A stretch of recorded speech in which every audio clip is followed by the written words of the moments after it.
ஜார்க்கண்ட்டை ஜெயிக்கிறான். ஒடிஷா அந்த காலத்துல கலிங்கம்னு பேரு. கலிங்கத்தை முழுக்க அவன் ஜெயிக்கிறான். ஜெயிச்சு கங்கை சமவெளியில் இருக்கக்கூடிய பாலா டைனாஸ்டியை சேர்ந்த மன்னர்கள் அத்தனை பேரையும் ஜெயிக்கிறான். இதை ஜெயிச்சு தான் அவன் 1022ல் நாடு திரும்புகிறான்.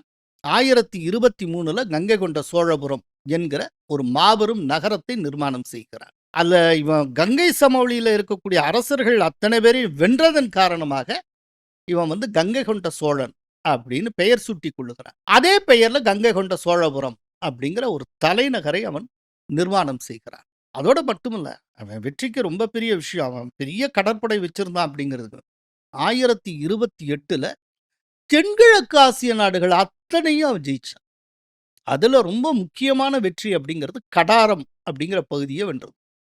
அந்த கடாரம் வேற எதுவும் இல்லை, இன்னைக்கு இருக்கிற மலேசியாவுடைய ஒரு பகுதி. மலேசியால பல மாநிலங்கள் இருக்கு. அந்த கெடான்னு ஒரு மாநிலம் உண்டு. அந்த கெடாவுக்கு அந்த காலத்துல பெயர் கடாரம். அது மலேசியாவுடைய நார்தர்ன் டிப். அதை தாண்டியாச்சுன்னா தாய்லாந்து வந்துடும். ஸோ தாய்லாந்துடைய சதர்ன் டிப்பும் மலேசியாவுடைய நார்தர்ன் டிப்பும் எல்லையா இருக்கும். அந்த நார்தர்ன் டிப்ல இருக்கக்கூடிய பிரதேசத்துக்கு பெயர் கெடா. அது இன்னைக்கு மாடர்ன் இல்லை, கெடான்னு சொல்றோம். அது அன்னைக்கு கடாரம். அங்க வரைக்கும் போய் அவன் ஜெயிச்சுட்டு வந்தான். அதனால கடாரம் கொண்டான் அப்படின்னு பேர்.